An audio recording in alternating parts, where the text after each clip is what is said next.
मान लीजिए आप एक प्रोडक्ट लॉन्च प्लान कर रहे हैं। आपको कई फेसेस मैनेज करने हैं, जैसे रिसर्च, डिज़ाइन, डेवलपमेंट और मार्केटिंग, जो एक दूसरे पर डिपेंड करते हैं। आपके पास कई टीम मेंबर्स हैं जो अलग-अलग टास्क पर काम कर रहे हैं और आप चाहते हैं कि सब कुछ टाइम पर कंप्लीट हो जाए। काफ़ी कुछ है मैनेज करने को, तो यहीं पर राइक का गैंट चार्ट काफ़ी मददगार हो सकता है। ये आपको आपके प्रोजेक्ट का पूरा टाइमलाइन विजुअलाइज करने का मौका देता है और ये दिखाता है कि कौन से टास्क एक दूसरे से इंटरलिंक्ड है। अब चलिए देखते हैं कि गैंट चार्ट कैसे आपके काम को आसान और एफिशिएंट बना सकता है। तो चलिए शुरू करते हैं। Hi, I am Ajita from know how academy और आज हम देखेंगे राइक, जो कि एक पावरफुल मैनेजमेंट टूल है और इसमें गैंट चार्ट्स कैसे वर्क करते हैं। तो वीडियो शुरू करने से पहले हम देख लेते हैं कि हम इस वीडियो में क्या क्या सीखने वाले हैं। इस वीडियो में हम सीखेंगे राइक क्या है, गैंट चार्ट्स क्या होते हैं, राइक का इंटरफेस और राइक का फीचर ब्रेकडाउन। तो पहले हम देखेंगे राइक क्या है। राइक एक कॉम्प्रिहेंसिव प्रोजेक्ट मैनेजमेंट सॉफ्टवेयर है जो टीम्स और इंडिविजुअल्स को उनके काम को ऑर्गेनाइज करने, इफेक्टिवली कोलैबोरेट करने और डेडलाइंस मीट करने में मदद करता है। इसमें टास्क मैनेजमेंट, प्रोजेक्ट ट्रैकिंग और कम्युनिकेशन के टूल्स एक ही प्लेटफॉर्म पर दिए जाते हैं, जिससे आप टास्क क्रिएट कर सकते हैं, ड्यू डेट सेट कर सकते हैं, रिस्पॉन्सिबिलिटीज असाइन कर सकते हैं और रियल टाइम अपडेट्स के थ्रू प्रोजेक्ट की प्रोग्रेस को ट्रैक कर सकते हैं। Wrike customizable workflows, time tracking, document sharing और Google Drive, Slack, Microsoft team जैसे टूल्स के साथ इंटीग्रेशन भी प्रोवाइड करता है, जिससे टीम प्रोडक्टिविटी इन्हांस होती है।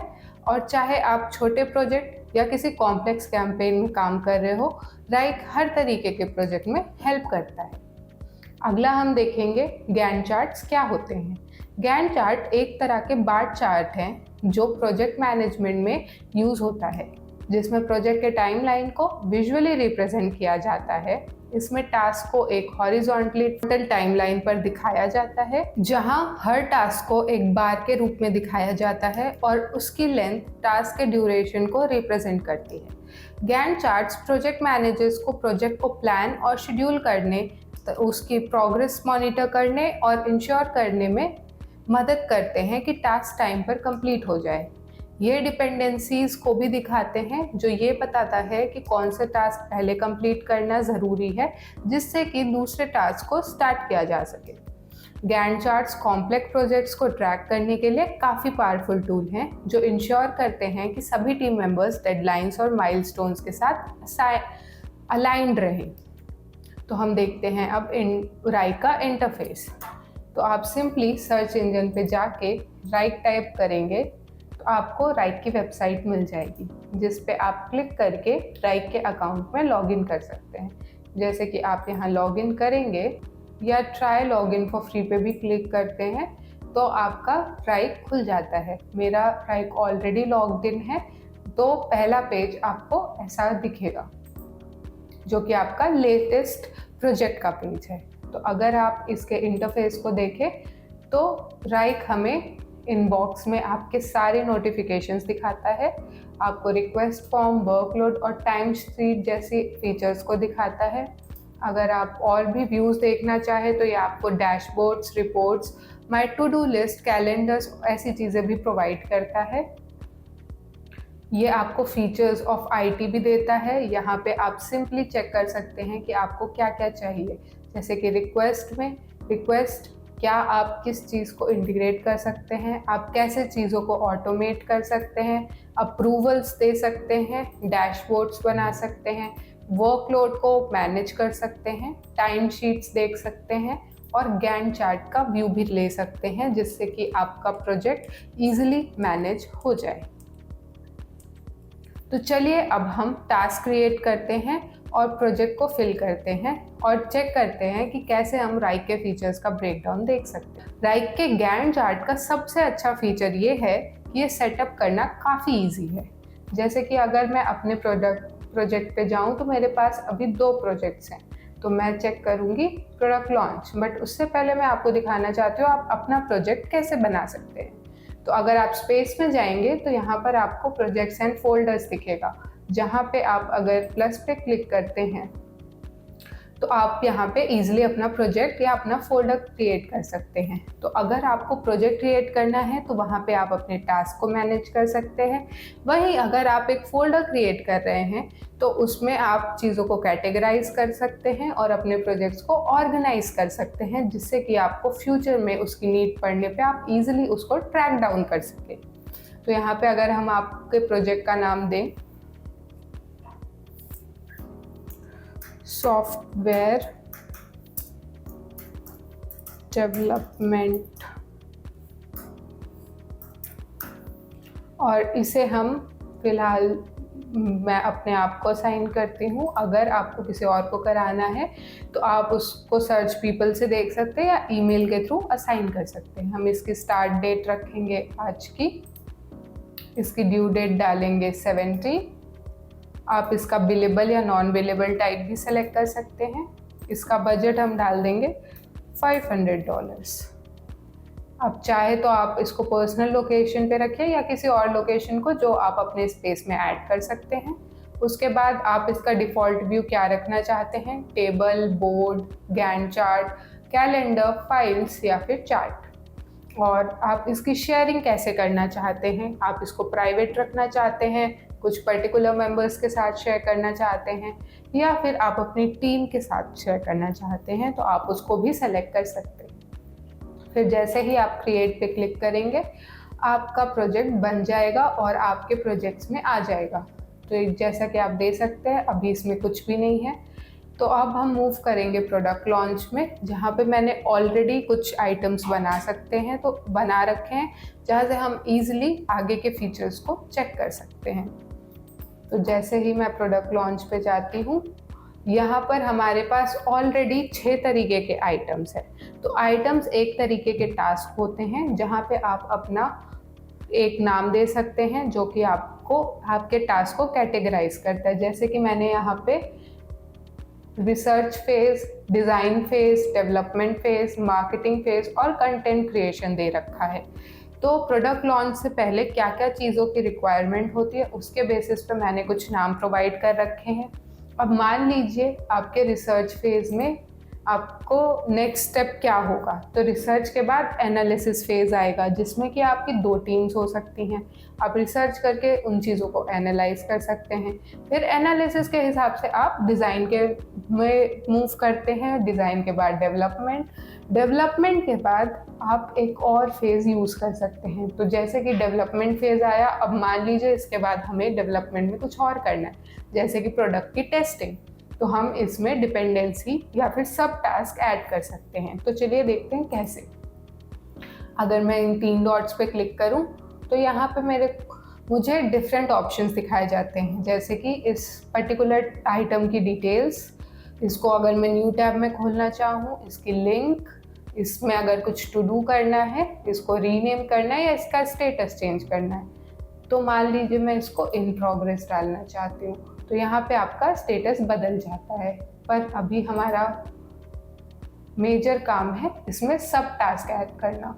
तो हम जैसे डेवलपमेंट फेज में क्लिक करेंगे हमें एक ऐसा इंटरफेस दिख जाएगा। यहाँ पे आपको एक सब आइटम का ऑप्शन दिखेगा और सब आइटम के अंदर आप नाम डाल सकते हैं। तो मैं डालूंगी टेस्टिंग फेज 1। चलिए, तो हमने एक सब आइटम ऐड कर दीजिए। मान लीजिए हम टेस्टिंग के बाद भी सेकेंड टेस्टिंग करना चाहते हैं, तो टेस्टिंग फेज 2, और ऐसे ही हमने इसमें 2 टेस्टिंग फेजेस ऐड कर सकिए। अब ये न्यू है, इसको हम ऑन होल्ड डाल देंगे अभी के लिए, और इसको भी हम ऑन होल्ड डाल देंगे अभी के लिए, क्योंकि अभी हमारा डेवलपमेंट फेज ही प्रोग्रेस में है। असाइन ही एम्प्टी है, यहाँ पर मैं खुद को असाइन करती हूँ, या आप चाहे तो ईमेल के थ्रू अपने टीम मेंबर्स को असाइन कर सकते हैं, या जो आपके ऐप पर हैं उनके नाम को भी सिलेक्ट कर सकते हैं। मान लीजिए इसकी मैं डेट सेट करना चाहती हूँ, तो इसकी डेट मैं सेट करूँगी 21, या आज की कर देती हूँ, और 21 इसकी ड्यू डेट, तो इसकी ड्यूरेशन आ गई 7 डेज। अब यहाँ पे एक और ऑप्शन आता है वर्किंग डेज ओनली।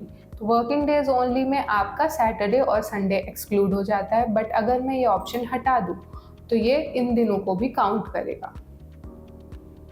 अब यहाँ पे एफर्ट का ऑप्शन भी है और इसको अगर हम सेव कर दें तो ये इसकी डेट सेट हो जाएगी और वो यहाँ पे शो कर दिया जाएगा।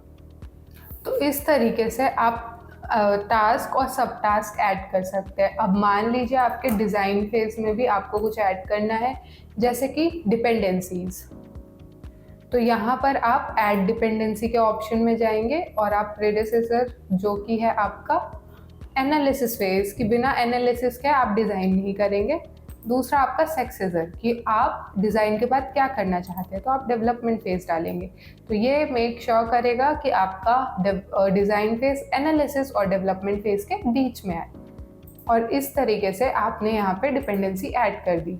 अब अगर आप इसको चेक करना चाहते हैं तो हम सिंपली यहाँ पे जैसे कि सब टास्क दिख रहे हैं, यहाँ पे हम ये खोलेंगे और हमें इस टास्क की सारी चीज़ें यहाँ पे शो कर दी जाएंगी। तो यहाँ पे आप इसकी डिपेंडेंसीज देख सकते हैं, असाइनी पीपल देख सकते हैं और इसकी जो ड्यू डेट असाइंड है वो भी देख कर सकते हैं। तो इससे आपका मेक श्योर होगा कि आपकी ड्यू डेट और स्टार्ट डेट मैच हो according to your particular task, और कैसे क्या चीज़ें वर्क कर रही हैं वो आप इजीली ट्रैक डाउन कर सकें। तो इसके बाद हम देखेंगे आप टाइमलाइंस और डिपेंडेंसीज कैसे एडजस्ट कर सकते हैं। तो फाइनली हम अब गैंट व्यू पे मूव करेंगे। तो जैसे हमने गैंट चार्ट पे मूव किया तो ये पूरी टेबल अब आपको एक गैंट चार्ट के व्यू में दिखाई देगी। तो जैसा कि आप देख सकते हैं, ये रेड फेजेस का मतलब है कि ये काम अभी इस ड्यूरेशन में नहीं हो सकता है, क्योंकि अभी हमारी डेट्स सिंक्रोनाइज्ड नहीं है। जैसे कि मार्केटिंग 20 को चालू हो रहा है, फिर ये 26 को, तो यहाँ पर हम इसको शिफ्ट कर सकते हैं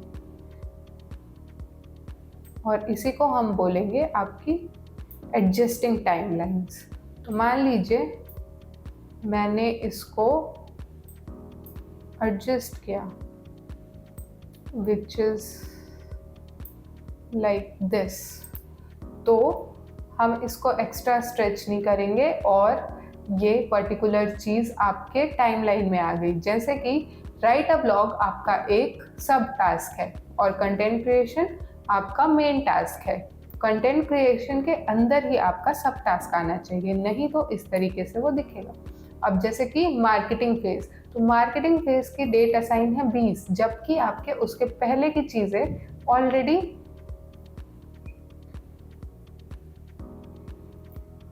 बाद में असाइंड है, तो आप इसको मूव कर देंगे। अगर आपको मूव करना है तो आप सिंपली इसको ड्रैग एंड ड्रॉप कर देंगे और चीज़ें मूव हो जाएंगी।